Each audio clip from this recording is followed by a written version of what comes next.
Here is a question. Read it carefully and think about the answer.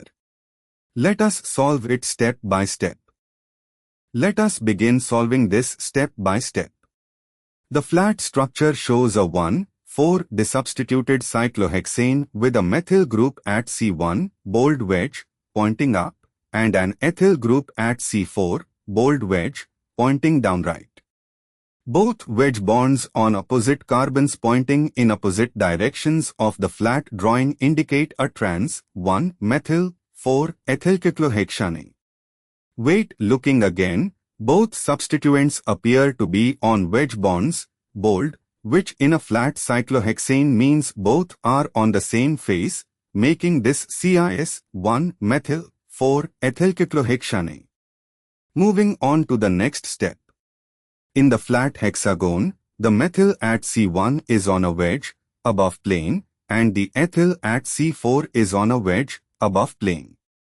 Since C1 and C4 are on opposite ends of the ring, both substituents pointing the same direction, both up, in the flat representation means they are CIS to each other.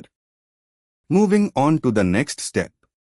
In a CIS 1,4-desubstituted cyclohexane, the two substituents are either both axial or both equatorial in any given chair conformation. When both are equatorial, they are both equatorial but on opposite axial equatorial positions of the ring. This is allowed for CIS 1,4. And for the final step. The most stable chair conformation places both substituents in equatorial positions, minimizing 1,3 diaxial interactions.